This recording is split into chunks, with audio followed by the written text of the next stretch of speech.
آج کی اس ویڈیو میں ہم آپ کو بتائیں گے کہ دریائے نیل خشک ہو چکا تھا۔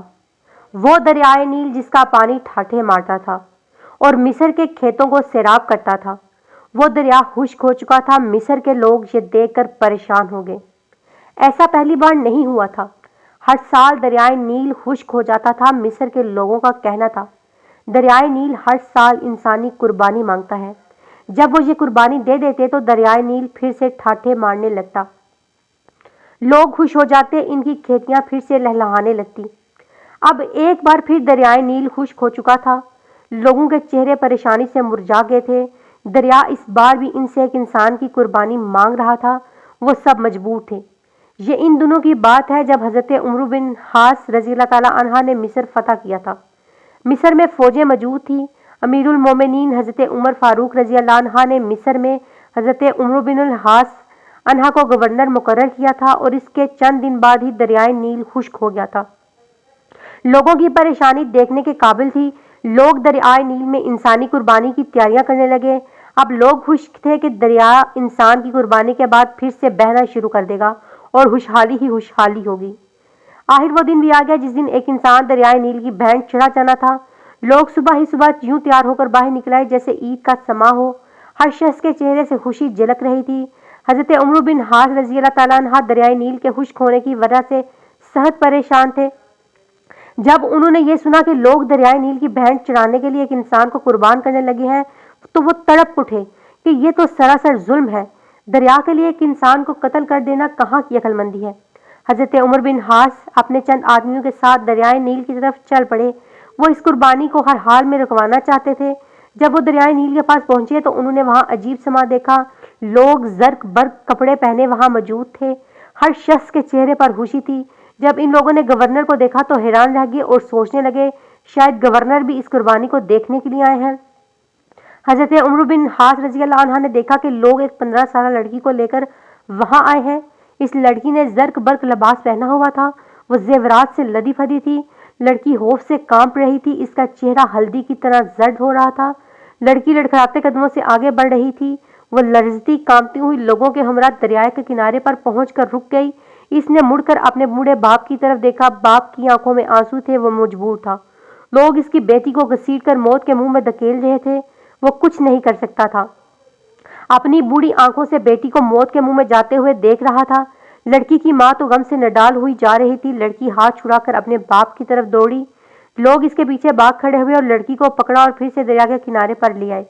لڑکی رو کر لوگوں سے التجا کرنے لگی، مجھے چھوڑ دو، میں مرنا نہیں چاہتی۔ لوگوں نے اسے مضبوطی سے پکڑ لیا۔ اب حضرت عمرو بن حاص رضی اللہ تعالیٰ عنہ کے صبر کا پیمانہ لبریز ہو چکا تھا۔ وہ جلدی سے آگے بڑھے اور لڑکی کو ان لوگوں کی قید سے چھڑاتے ہوئے بولا، یہ سب کیا ہے؟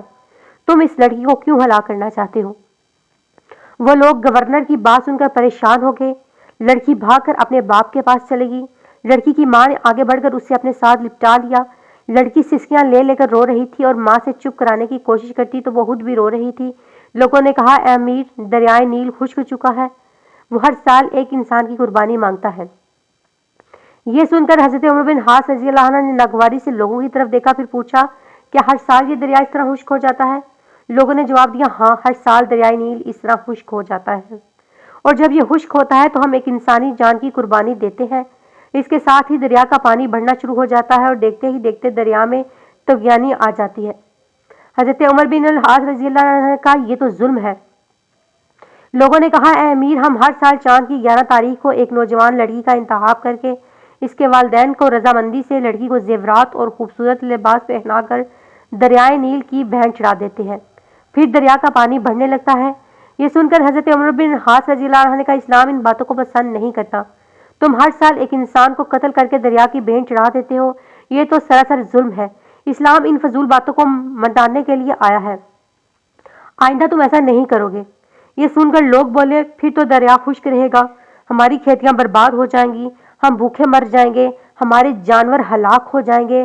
حضرت عمر بن حاص رضی اللہ عنہ نے کہا، تم پریشان نہ ہو، ایسا کچھ نہیں ہوگا۔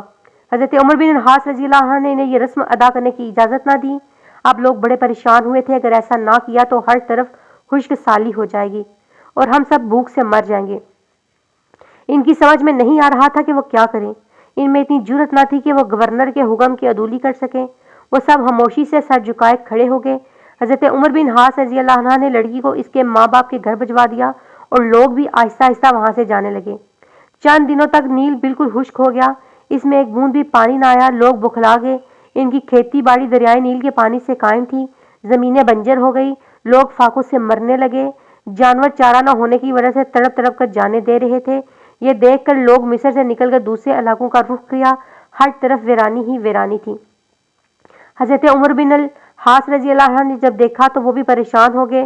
آخر انہوں نے امیر المومنین حضرت عمر فاروق رضی اللہ عنہ کو ایک خط لکھا اور اس میں ساری صورتحال واضح کر دی۔ امیر المومنین حضرت عمر نے جب یہ خط پڑھا تو آپ نے عمر بن الحاص رضی اللہ عنہ کو جواب میں لکھا، تم نے مصریوں کو بہت اچھا جواب دیا۔ اسلام ایسی باتوں کی اجازت نہیں دیتا، وہ ایسی فضول باتوں کو مٹانے کے لیے جس کا پانی میں اس خط کے ساتھ ایک رکا بھیج رہا ہوں، اور مصر کے کھیتوں کو دریائے نیل میں ڈال دینا۔ وہ دریا حضرت عمر بن الحاص رضی اللہ عنہ کے پاس امیر المومنین حضرت عمر فاروق کا خط پہنچا تو انہوں نے خط کے بعد وہ رکا بھی پڑھا جو دریائے نیل میں ڈالنے کے لیے تھا۔ اس میں لکھا تھا، یہ دریائے نیل اللہ کے بندے عمر بن الحاص رضی اللہ عنہ کی طرف سے دریائے نیل قربانی دے دیتے تو دریا اگر تم اللہ کے حکم سے بہتا تھا تو ہم بھی اللہ ہی سے لوگ خوش ہو جاتے، جاری ہونا مانگتے ہیں اور تو اللہ کے حکم سے جاری ہو جا۔ ایک بار پھر دریائے نیل اپنی مرضی سے بہتا ہے اور اپنی لوگوں کے چہرے پریشانی سے مرجھا گئے تھے، کوئی پرواہ اور ضرورت نہیں ہے۔ حضرت عمر بن الحاص رضی اللہ عنہ نے یہ رکا دریائے نیل میں ڈال دیا۔ یہ ان دنوں کی بات ہے جب حضرت عمر بن مصر کے لوگ بیدار ہوئے تھے، دیکھ کر حیران رہ گئے کہ اللہ نے دریائے نیل کو اسی طرح جاری کر دیا ہے، بلکہ اب تو دریا میں پانی بہت بڑھ گیا ہے اور دریا میں طغیانی آئی ہوئی تھی۔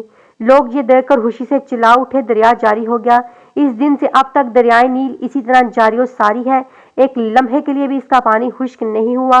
زینت کے خزانے کو الماس کہتے ہیں، لگے تڑپ پانی کو تو اسے پیاس کہتے ہیں۔